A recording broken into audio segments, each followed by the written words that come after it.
Hello, welcome back to my channel. আমি shiny. আশা করি তোমরা সবাই খুব ভালো আছো। আজকের ব্লগটা আমি রান্নাঘর থেকে শুরু করলাম, তার কারণটা হয়তো তোমরা টাইটেল দেখে বুঝেই গেছো। ফাইনালি আমার কিচেনটার রিনোভেশন হচ্ছে, আর বলতে পারো একটা সেমি মডিউলার সেট আপ তৈরি হবে এখানটায়। এই যে হোয়াইট ক্যাবিনেটটা দেখছো, এটা অনেক পুরনো। এটা আমরা চণ্ডীগড় থেকে এনেছিলাম। প্রায় বলতে পারো 10 বছরের পুরনো একটা ক্যাবিনেট। তো ওখানে আমি আমার ক্রকারিজ বা অন্যান্য স্টিলের বাসন স্টোর করতাম। আর এটা হচ্ছে বাসনের র্যাকে, যেখানে আমার মেনলি বড় বড় বাসনগুলো রাখতাম। তো বুঝতেই পারছো জায়গাটা দেখে কতটা কনজাস্টেড, স্পেস তো একদমই ছিল না। তো ফাইনালি আমার অসুবিধার কথাটা ল্যান্ডলর্ডকে জানালাম, আর উনি কিন্তু একবারেই রাজি হয়ে যান এই স্টোরেজটা করে দেওয়ার জন্য। তো এই যে কাজ শুরু হয়ে গেছে, দেখতেই পাচ্ছ। আর এই যে স্ট্রাকচারটা, এটা বানাতে মোটামুটি 2 দিন মতো লেগে গেছে। অলরেডি এই জায়গাটা মানে কতটা বেটার লাগছে সেটা তোমরাও বুঝতে পারছো। আমার রান্নাঘরে মেইনলি দুটো সমস্যা, সেটা হচ্ছে এই এক স্টোরেজের সমস্যা ছিল, আর দ্বিতীয় হচ্ছে যেহেতু চিমনি নেই, সব সময় কিচেনটা ভীষণ অয়েলি হয়ে থাকে। আমাকে কিচেনের কাউন্টার টপের সমস্ত জিনিস প্রায় ডেলি ওয়াইপ করতে হয়, না হলে ভীষণ অয়েলি হয়ে থাকে। এটা একটা ভীষণই ফ্রাস্ট্রেটিং কাজ। তবে যাই হোক, স্টোরেজের সমস্যাটা তো আপাতত সলভ হলো। দেখি এবারে যদি একটা চিমনি নেওয়া যায়। অলরেডি এই জায়গাটা কত নিট অ্যান্ড ক্লিন লাগছে দেখো। আমি তো ভীষণ খুশি। মানে এই 1-1.5 বছর আমি এত স্ট্রাগল করেছি কিচেনে।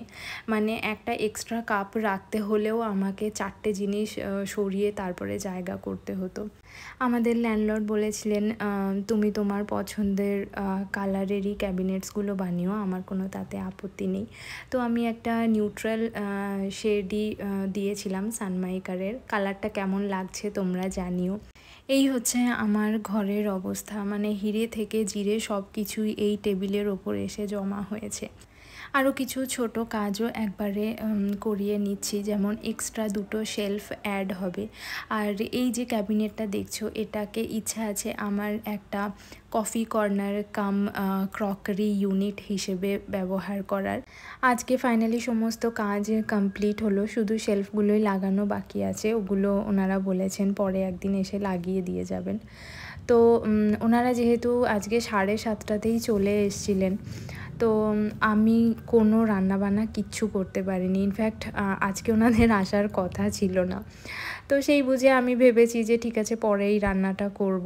তারপরে সকালবেলায় দেখছি ডোরবেল দিয়ে ওনারা সমস্ত জিনিসপত্র নিয়ে এসে হাজির। তো কোনো রান্নাই করতে পারিনি।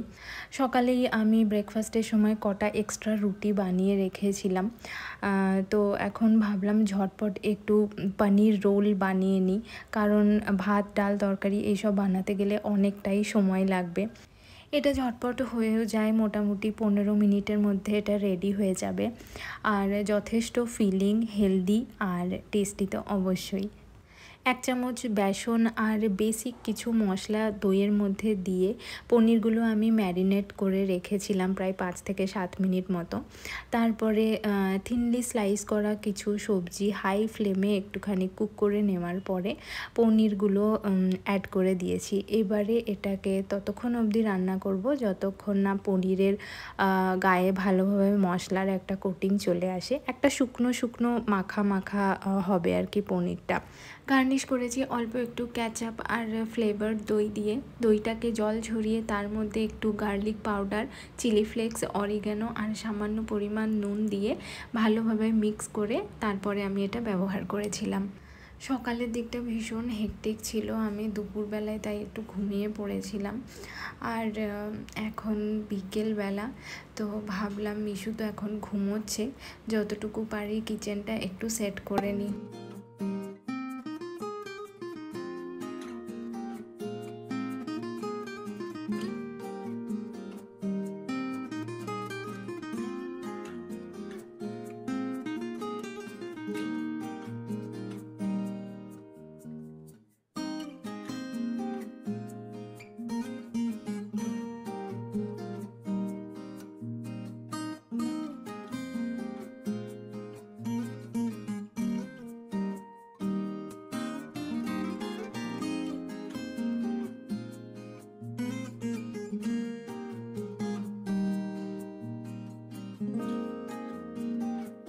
এই কিচেনের পুরো সেটআপটা রেডি হতে 7 দিন মতো লেগেছে। আর এই 7 দিনে কিচেনের সমস্ত জিনিস এদিক ওদিক ছড়িয়ে গেছে। আমার তো ভীষণ অসুবিধা হচ্ছিলই স্বাভাবিকভাবে। তো এখন ওই জন্য যতটা পারবো তাড়াতাড়ি সব কিছু অ্যারেঞ্জ করে নেব। তবুও আমার 3-4 দিন মতো সময় তো লেগেই যাবে সব কিছু ঠিকঠাক জায়গায় আবার রাখতে। আর তার মধ্যে মিশু তো আছেই কাজে বাড়ানোর জন্য, এখন সব জায়গায় হাত পৌঁছে যায় আর সমস্ত জিনিসপত্র নিয়ে এদিক ওদিক রেখে দেয়। সেটা হয়তো আমি 2 দিন বা 3 দিন পরে খুঁজে পেলাম। আগে না আমি ঠিকঠাকভাবে ক্যামেরা সেটআপই করতে পারতাম না এই জায়গাটাতে, সেই জন্য আমি খুব কম কোনো রেসিপি বা রান্নাবান্না তোমাদের সাথে শেয়ার করতাম। তবে এখন মনে হচ্ছে বেশ কিছু ইজি টেস্টি রেসিপি তোমাদের সাথে নিয়মিতভাবে শেয়ার করতে পারবো।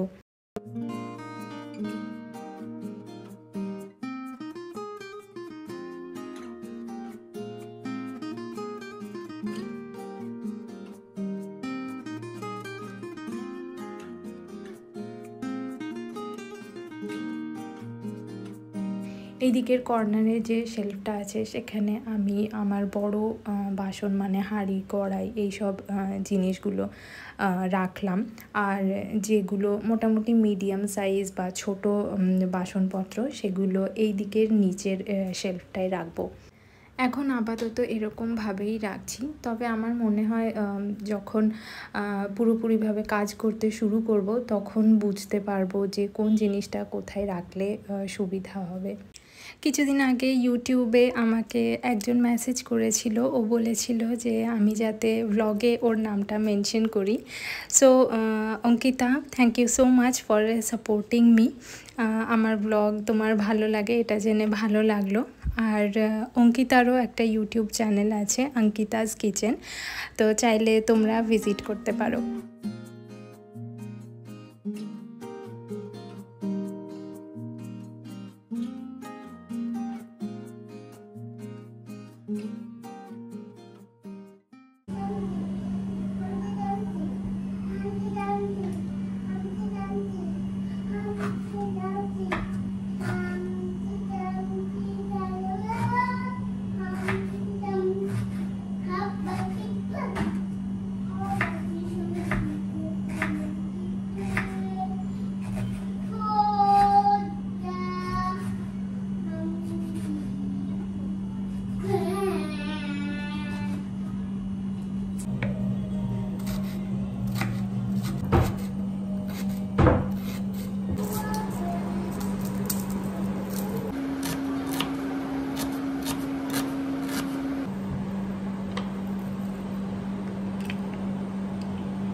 নতুন কিচেনে ভালো খাবার বানানোটা ম্যান্ডেটরি, তো তাই আজকে রাতের ডিনারে বানাচ্ছি চিকেন পাস্তা।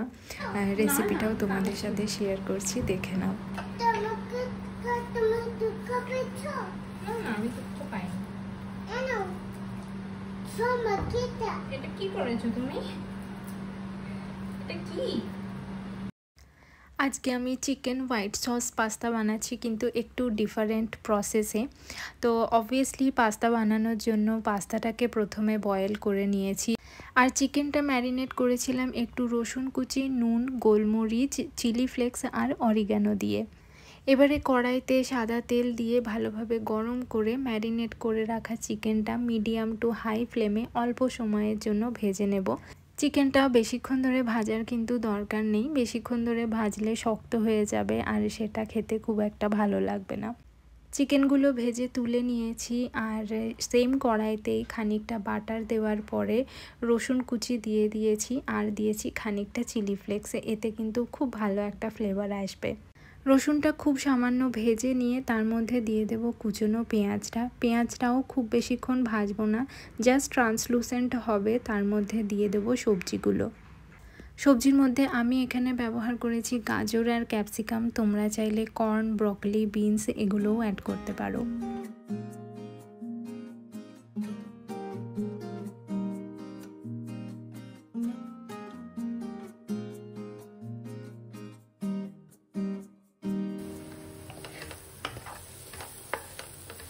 সবজিগুলো মিডিয়াম ফ্লেমে হালকা ভেজে নিয়ে এবারে দিয়ে দিলাম বয়েল করে রাখা পাস্তাটা, আর তার সাথে দিয়ে দিয়েছি আমি এখানে 1 কাপ মতো দুধ। হোয়াইট সস পাস্তায় তো ময়দা ব্যবহার করা হয় গ্রেভিটা বানানোর জন্য, কিন্তু আমি এখানে ময়দাটা স্কিপ করেছি। সামহাও ময়দাটা ব্যবহার করলে আমার ভীষণ হেভি ফিল হয়। চেষ্টা করবে ফুল ক্রিম মিল্ক ইউজ করার, আর দুধটাকে আগের থেকে একটু বয়েল করে গাঢ় করে নিতে হবে, তাহলে কিন্তু পাস্তাটা একদম স্মুথ আর ক্রিমি একটা টেক্সচার হবে। আমি মশলার মধ্যে ব্যবহার করেছি গোলমরিচ গুঁড়ো, chilli flakes, Italian mix herb, আর অল্প একটু ম্যাগি মশলা ম্যাজিক, নুন আর চিনি স্বাদ মতো।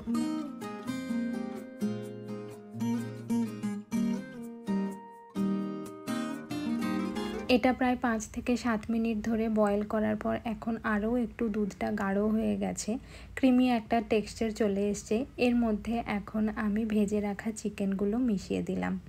রান্না প্রায় শেষের দিকে, এবারে অ্যাড করে দেব চিজ কিউব। আমি এখানে 2টো ইউজ করেছি, যতটা পরিমাণে আমার পাস্তা ছিল 2টো চিজ কিউব এখানে লেগে গেছে আমার।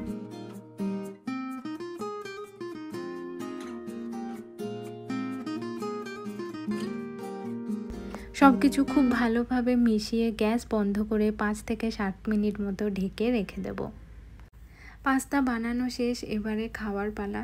এই পাস্তাটা কিন্তু খুব অল্প উপকরণে বেশ টেস্টি একটা রেসিপি, আর এটার টেস্টটা ভীষণই মাইল্ড, খুব একটা স্পাইসি হয় না বলে মিশুও খেতে বেশ ভালোবাসে।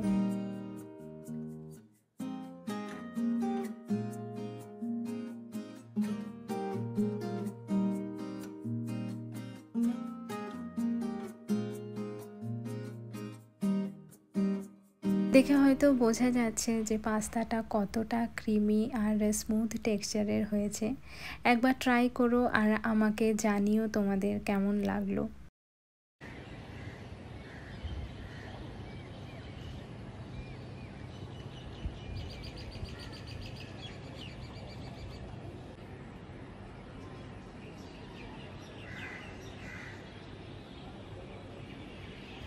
Good morning. সকাল 5:30তেই এইরকম কটকটে রোদ উঠে গেছে, আর আজকে ভীষণ চাপা গরম।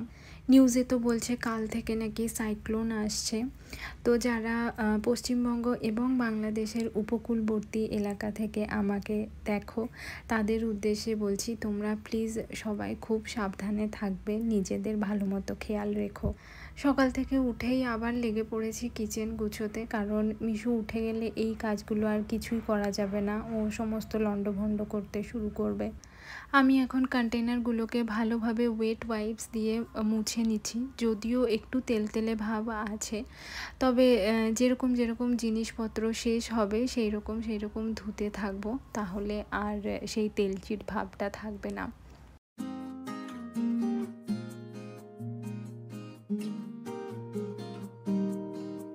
বিয়ের পরে চণ্ডীগড়ে গিয়ে প্রথম এই পিঙ্ক কালারের কৌটোগুলো কিচেনের জন্য আমি কিনে এনেছিলাম। এখন তো সব কিছুই একটা অ্যাস্থেটিক বা কালার কোঅর্ডিনেট করে থিম ওয়াইজ সাজানো হয়, সেটা কিচেনই হোক বা ঘর হোক। তখন কিন্তু এই ব্যাপারটা অতটাও আসেনি। যাই হোক, আমি এই কন্টেনারগুলো ওপরের শেলফটাতেই রাখছি, যাতে খুব ইজিলি রান্না করার সময় জিনিসপত্র আমি নিয়ে নিতে পারি।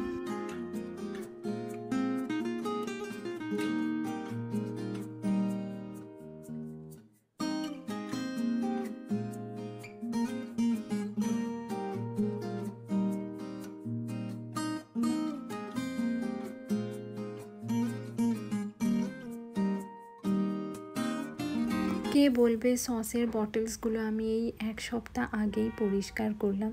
এগুলো দেখে মনে হচ্ছে প্রায় 6 মাস মনে হয় এগুলো ক্লিন করা হয়নি। তবে এখন থেকে আর ধুলো তেলচিট খুব একটা হবে না, কারণ বেশিরভাগ জিনিসই ভেতরে চলে যাবে, এটাই একটা ভালো ব্যাপার।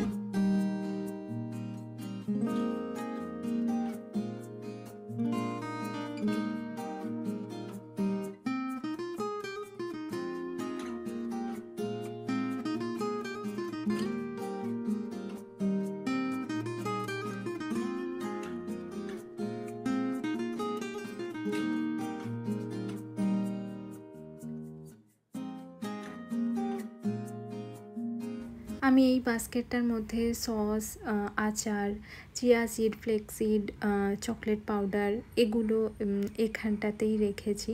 আমার মনে হয় এইভাবে আমি সব কিছু দেখতেও পারবো, নিতেও সুবিধা হবে আর অর্গানাইজড ওয়েতেও থাকবে।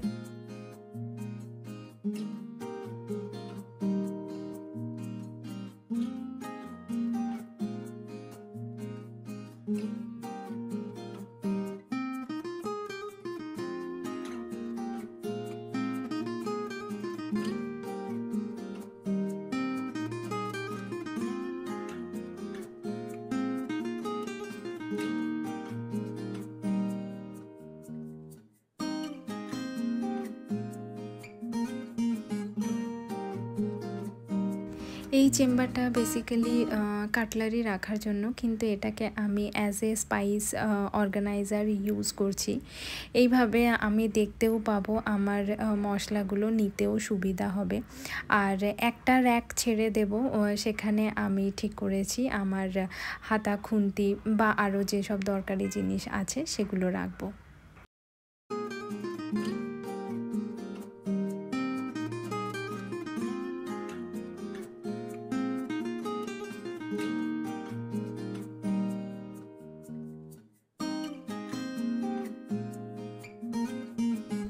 কিচেন গুছোতে গিয়ে আজকে না আর জলখাবার বানানোর সময় পাইনি ঠিকমতো, তাই ঝটপটে একটু সবজি কেটে ম্যাগি বসিয়ে দিলাম।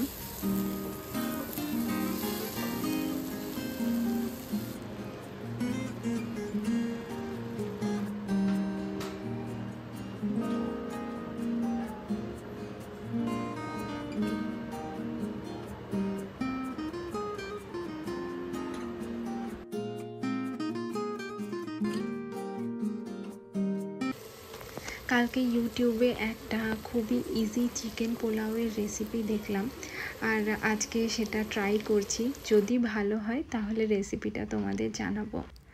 খেতে কিন্তু বেশ ভালোই হয়েছিল। এটা খুব একটা স্পাইসি না, খুব মাইল্ড একটা কমফর্টিং টেস্ট। আমার তো বেশ ভালো লেগেছে।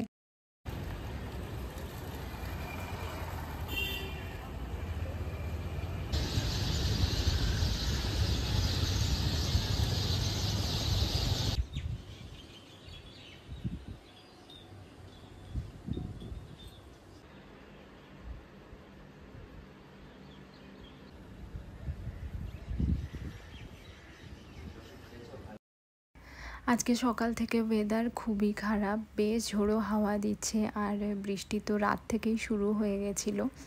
রেমালের প্রভাব অলরেডি শুরু হয়ে গেছে মনে হচ্ছে। সকাল থেকে আমি আর ভিডিও করার সময় পাইনি, তো এখন দুপুরবেলায় আমি ভিডিওটা স্টার্ট করলাম। এখন কাউন্টার টপটা আমি গুছবো। তোমরা তো দেখেইছো আমার কাউন্টার টপে প্লাস মাইক্রো ওভেনের ওপরে কত জিনিস থাকতো। মেনলি আমার সমস্ত ক্রকারি বা যেগুলো ডেলি ইউজ হয় সেই সব জিনিসপত্র আমি সব কাউন্টার টপেই আমাকে রাখতে হতো, আর কোনো জায়গা ছিল না বলে। তবে এখন আমি ঠিক করেছি কাউন্টার টপটা যতটা সম্ভব খালি রাখার চেষ্টা করব। একদম মিনিমাল, যতটুকু দরকার ততটুকুই জিনিসপত্র রাখবো। গ্যাস ওভেনের রাইট সাইডে আমি উডেন স্প্যাচুলাগুলো রাখলাম, আর রেখেছি টিস্যু রোল আর স্পুন রেস্টটা। এগুলো আমার সব সময় কাজ করতে লাগে, তাই এগুলো আমি ওই সাইডটাতেই রাখলাম। মাইক্রো ওভেনের ওপরে রাখলাম ইলেকট্রিক কেটলটা, আর রাখবো কিছু বোলস যেগুলো আমার সব সময় কাজে লাগে রান্না করতে গিয়ে, আর স্পুনস।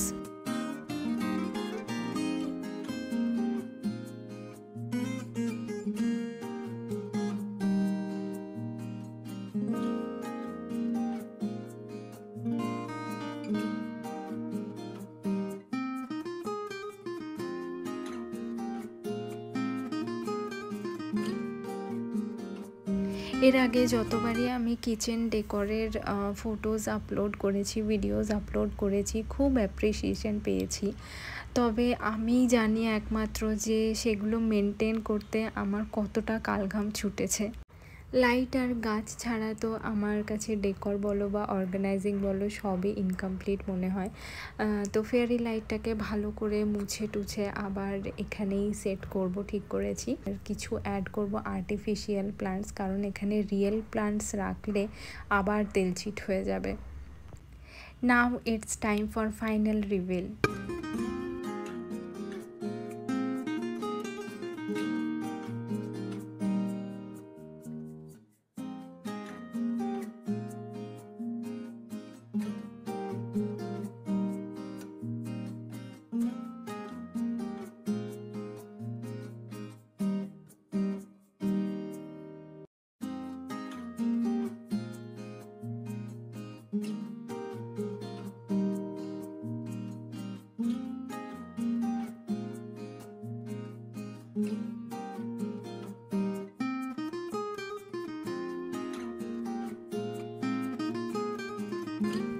তোমরা হয়তো দেখেছো আগে যে এখানে দুটো এই ধরনের র্যাক থাকতো, তো এখন আর দুটোর দরকার নেই বলে একটা সরিয়ে দিয়েছি, একটাই 3 টায়ার র্যাক এখানে রেখেছি। নিচে স্টিলের কন্টেনারগুলোতে আছে চাল আর আটা, ওপরে আমার মিক্সচার গ্রাইন্ডার আছে, এইদিকে প্লাস্টিকের ঝুড়িটাতে থাকে আলু পেঁয়াজ। এই জায়গাটাও একবার ফাইনালি দেখিয়ে দিই আমি সব কিছু কীভাবে রেখেছি। ওপরের শেলফটাতে তো দেখেইছো যে আমার বেশিরভাগ গ্রসারি আইটেমস যেগুলো হয় সেগুলো এখানটাতে আছে। আর রেখেছি কিছু এক্সট্রা মশলা যেগুলো সবসময় ব্যবহার হয় না, সেগুলো ভেতরে ঢুকিয়ে দিয়েছি। আর এই যে ব্লু কালারের বাস্কেটটা দেখছো, এটার মধ্যে আছে কিছু এক্সট্রা বটলস, ছোট ছোট প্লেট যেগুলো খাবার ঢাকা দেওয়ার কাজে লাগে, কিছু টিফিন বক্সের ঢাকনা আর এই ধরনের বাটিগুলো। সাইডে আছে আমার মশলার কৌটো, এক্সট্রা কিচেন টাওয়েল। এছাড়াও আরও খানিকটা স্পেস আছে, চাইলে আমি আরও কিছু ছোটোখাটো জিনিসপত্র এখানে কিন্তু অ্যাডজাস্ট করতে পারি। নিচের এই শেলফটায় আছে তেলের বটলস, মুড়ি, কিছু মিডিয়াম সাইজের বাসনপত্র। আর এই পিঙ্ক কালারের বাস্কেটটার মধ্যে আছে আমার হাত মোছার কিছু কিচেন টাওয়েলস, বাজার করার ব্যাগ, কিছু ক্লিন করার জন্য যে মাইক্রোফাইবার টাওয়েল হয়, অ্যাপ্রন, এই ধরনের জিনিসগুলো এই বাস্কেটটায় আমি রেখেছি। আমার পুরনো কিচেনের নতুন রূপ তোমাদের কেমন লাগছে সেটা জানাতে একদমই ভুলো না। আজকের ব্লগটা তাহলে এখানেই শেষ করছি। ভিডিওটা যদি ভালো লাগে বা হেল্পফুল মনে হয় তাহলে ফ্রেন্ডস অ্যান্ড ফ্যামিলির সাথে শেয়ার করো, আর আমার চ্যানেলটা সাবস্ক্রাইব করতে ভুলো না। আবার খুব তাড়াতাড়ি দেখা হবে একটা নতুন ভিডিওর সাথে। Till then bye and take care.